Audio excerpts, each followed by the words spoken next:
Once upon a time, there lived a woman who was extremely lazy. Despite her beauty and sharp tongue, she was known throughout the entire village for her idleness. Her name was Ink, and she was not only lazy but also stubborn, like a padlock one could open. She never cleaned, never cooked, never washed, and refused to have children for her husband. Ink believed children were a burden and household chores were for fools. Out of frustration, her husband, Uber, was encouraged by Ink herself to marry a second wife, someone who could give him children and manage all the domestic work she avoided. The second wife, Amara, was everything Ink was not hardworking, fertile, and respectful. Yet even after Amara came into the household, Ink refused to change. Nearing 40, she spent her days lying in bed, painting her nails, and eating the meals that Amara prepared. She never fetched water, never went to the farm, and never joined the other women at the evening market. Instead, she invented new excuses. For her laziness, each one more absurd than the last, earning her the title Queen of Idleness among the villagers. Ink had perfected the art of doing nothing. Whenever Uber complained, she brushed him off with a lazy smile, saying, "My dear, this beauty you admire does not maintain itself. Rest is part of my work." Meanwhile, Amara was a whirlwind of activity, cooking, washing, cleaning, and caring for her children with joy. Villagers often whispered that if Uber were not a farmer in need of help, he would have sent ENC away long ago. But ENC remained unmoved, satisfied with her stress-free, responsibility-free lifestyle. The story of her neglect was visible in the backyard, where blue basins overflowed with dirty clothes that had not seen water in months. Flies hovered over the pile like little judges passing their verdict, yet Ink refused to touch them. She claimed that washing gave her headaches. One morning, she summoned Amara and commanded her to wash the clothes. Amara was 7 months pregnant, but Inke did not care. Standing like a dictator, she tapped her nails against the table and ordered Amara to have the clothes cleaned before noon. Amara looked at her swollen feet, then at the mountain of laundry. "The midwife warned me not to overwork myself," she said softly, but Ink rolled her eyes. "Pregnancy is not an illness. Did our mothers not farm, fetch water and pound yam while carrying children, stop talking, and start washing?" With no choice, Amara dragged the heavy basins toward the stream. As she soaked the first batch of clothes, something unusual happened. An old woman approached, spotted a scarf among the pile, and picked it up with a smile. Handing Amara a small pouch, she said her spirit had led her to give it to her at that very moment. The old woman's eyes lingered on the scarf. Amara politely refused the pouch, but the woman insisted, assuring her that she meant no harm. With no choice, Amara accepted it, thanking the stranger for her kindness. She assumed it contained ordinary cowries, or perhaps a few coins. So she set it aside and continued washing the clothes. Hours later, when Amara returned home, curiosity overcame her. She untied the leather string around the pouch and poured its contents into her palm. Her eyes widened and her mouth fell open. Diamonds bright, glittering, and unlike anything she had ever seen shone in her hands. Amara, a poor orphan who had never touched such wealth, could hardly contain her joy. She danced around the compound, calling out for her husband to come and see what a stranger had given her. "God has remembered me," she cried, lifting the sparkling gems high as her husband joined in her jubilation. The news spread quickly, like wildfire. Women from the village gathered, whispering in awe as they beheld diamonds for the very first time. When Ink heard the story that the woman had given Amara the diamonds because of the scar, her face hardened with envy. Without hesitation, she marched up to Amara and demanded the gems. "Give them to me," Ink said coldly. "That old woman only gave you those diamonds because of my scarf. Those diamonds are mine." She reached to snatch them, but Amara clutched the pouch tightly, refusing to let go. "Fate brought these to me," Amara said firmly, her voice steady despite the tension. EMC's fury flared. Her eyes narrowed, and her words came sharp as a knife. "Amara, don't be foolish. Those jewels were meant for me. If my scarf hadn't been in that bundle, the old woman would have walked right past you. You're holding what belongs to me." But Amara's fingers only tightened around the pouch until her knuckles turned white. "Oh, Ink," she said, her voice unwavering. "You sent me to wash out of laziness, not out of kindness." I walked under the scorching sun with my swollen feet, and it was my hands the woman chose to bless. She asked for nothing from you, she gave them freely to me. Quarrel rose to a fever pitch, voices echoing across the compound until neighbors began to gather. Whispers rippled through the crowd. Some sided with Ink, agreeing that it was her scarf that had caught the old woman's attention. Others murmured that the gift was clearly meant for Amara, who had carried the burden to the stream. Some villagers Shook their heads, pointing out that blessings never follow those who lie in bed painting their nails, but rather those who labor with their hands. Drawn by the commotion, Obi stepped into the center. He looked first at the diamonds, then at the two women. "The truth is simple," he said firmly. "Fate rewards the hands that work. Ink, if you had washed your own clothes, perhaps the old woman would have given you this gift. But you did not, and so the blessing passed to the one who labored." The crowd murmured in agreement, and Iang's face burned with humiliation. Furious, she stormed back into her room, vowing to get diamonds of her own at any cost. The very next morning, Ink gathered all her clothes and carried them to the stream. She carefully placed her scarf on top of the pile and then sat on a rock, waiting expectantly for the old woman to appear. Hours later, a young girl approached her, desperation in her eyes. "My father is sick in the bush," she pleaded. "Please help me. He just fell nearby and I cannot carry him alone." But Ink glanced at the girl from head to toe and scoffed. "Go ask someone else." "I'm waiting for someone important," she said coldly, turning her face back toward the path where she hoped to see the old woman. The girl's eyes welled with tears as she walked away. Moments later, an old woman appeared and noticed the scarf. Ink's heart leaped with joy, and her face lit up with a smile as wide as a child promised candy. Surely this was the moment she had been waiting for. The old woman greeted her warmly, holding a small red pouch in her hand. "My dear," she said kindly, "I am only a poor woman. I have nothing precious to give you. But I do have a favor to ask. Yesterday, I nearly stepped on a snake hidden in the tall grass around my house. If you could help me weed the yard, I would be most grateful." Ink's smile vanished instantly. "What, you saying you're poor and have no jewels too? Give me," she asked sharply. The old woman nodded gently, pleading again for help, but Iang's face hardened. You want me to weed grass?" she repeated with disgust, wrinkling her nose. "Mama, my back has been hurting for weeks. Even carrying this bucket to the stream was a struggle. Why not ask those strong village boys? They enjoy such things." Still hopeful, the old woman promised, "It will not take long. I can give you food in return." But Ink was already shaking her head, waving her hand as though shooing a fly.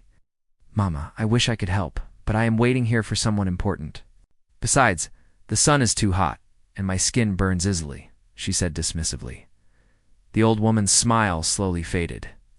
Disappointment clouded her face as she nodded and began to walk away. Just then, the pouch in her hand slipped and fell to the ground. A single diamond rolled out, sparkling in the dirt. Ink's eyes widened, and she quickly rushed forward, her greed awakening. She hurried to help the old woman, eager to seize her chance. But the old woman refused her help and continued to walk away. Ink, blinded by greed, picked up a heavy stick and struck the old woman on the head. She watched with satisfaction as the woman collapsed to the ground, unconscious, before snatching the pouch filled with diamonds. Without waiting for anyone to appear, Ink ran to the stream to gather her clothes stacked by the riverside. She never looked back. By the time she reached the compound, she had already rehearsed her lie. "I too have been blessed," she announced loudly, her voice ringing like that of a town crier. "Just as Amara received her diamonds, the old woman has blessed me as well." Men lifted their eyes in amazement. All attention turned toward Eng as she opened the pouch, letting the diamonds glisten in the sunlight. Gasps filled the air, and the villagers murmured prayers, each one hoping for such blessings to find them too. But no one knew the truth, that Ink's so-called blessing had been stolen by violence. now followed closely behind. That night, Ink went to bed hugging the pouch of diamonds as though it were a beloved child. She smiled to herself, already dreaming of the fine dresses and shoes she would buy to make Amara burn with jealousy. Yet in the stillness of the night, as the moonlight crept into her room, something strange happened. The pouch vanished from her arms. Ink let out a blood-curdling scream. She awoke clutching her stomach as though fire burned inside her. Her skin seared as if she had furnace rolling on her bed. She kicked and cried in agony, her eyes burning as if boiling oil had been poured into them. Then, to her horror, diamonds began to fall from her eyes, large, sparkling, and beautiful, just like the ones she had stolen. But before her trembling hands could touch them, they vanished into thin air. Desperate to stop crying, she bit her lips hard, but the moment she held back her tears, the pain grew worse. Invisible flames licked across her body, forcing her to wail even louder. The more she cried, the more diamonds poured out of her eyes, only to disappear. Ink was trapped in a cruel punishment, forever burning, weeping diamonds, yet never holding the wealth she so desired. By midday, the entire village had gathered outside her hut, peering through the windows and whispering in horror. Ink, unable to endure the torment any longer, confessed everything she had done. Gasps of terror spread through the crowd, and people rushed to the bush to search for the old woman, but she was nowhere to be found. Amara stood quietly among the villagers, shaking her head in disbelief. She could not comprehend how far Ink had gone, all to prove a point born of envy. But deep inside, she knew one truth well. Lazy hands and a greedy heart can never escape judgment. The villagers assembled to deliberate on Ink's fate. Not only had she stolen, she had also struck down an old woman whose only crime was asking for help. Though the woman was never found, the people agreed she must be punished for her wickedness. Some demanded she'll be stoned to death for her grave atrocity. But Amara stepped forward, countering their call. Amara then spoke with calm wisdom, reminding the villagers that the old woman had never been found, which meant she might still be alive somewhere. If that is the case, Amara said, then Ije must be punished here and now. Let her serve until the woman she wronged comes forward to forgive her. The majority of the villagers agreed, and so they declared that Ian Chi would wash the clothes of all the widows in the village until the day the old woman appeared to grant her forgiveness. Ink had no choice but to obey. From then on, the widows brought their dirty clothes to her, and every morning she carried them to the stream. Day after day, she scrubbed and washed, her body burning with pain, her eyes shedding diamonds that vanished the moment they touched the ground. Each day was a torment, and Ink prayed desperately for the old woman to return. Weeks passed, but the old woman never appeared. At last, Ink swallowed her pride. She apologized to her co-wife Amara, and even thanked her for speaking on her behalf when the villagers wanted her stoned. Still, her suffering continued. Every day by the stream, she searched the horizon, praying that the old woman would come. But her prayers went unanswered. One evening, as she struggled through her washing, groaning with pain, an old man appeared. He asked her kindly, "My daughter, please fetch me some water from the stream. My house is not far. I need help carrying." At home, Ink hesitated. The skies had already darkened, and heavy rain was about to fall. Her body ached. Her pile of clothes was still unfinished, and she knew the task would take precious time. For a moment, she considered refusing. But something stirred in her heart, urging her to help. So she filled a pot with water and walked. With the old man? To her surprise, his home was deep within the forest. Ink wondered why someone so old would choose to live in such loneliness. The rain soon poured down in torrents, forcing them to hurry until they reached his small hut. The old man thanked her warmly and urged her to stay until the storm passed. Grateful for shelter, Ink agreed and sat down inside, shivering slightly as the rain pounded on the roof. The old man studied her carefully, noticing the sadness etched into her face. "My daughter," he said gently, "thank you for your kindness, but I see sorrow in your eyes. Tell me what troubles you." Ink looked down at her blistered hands, diamonds still glistening faintly at the corners of her swollen eyes. For the first time, she felt the weight of her sins pressing upon her chest. Ink narrated her entire story to the old man. He listened patiently, then urged her never to give up, reminding her that miracles often come faster than we can imagine.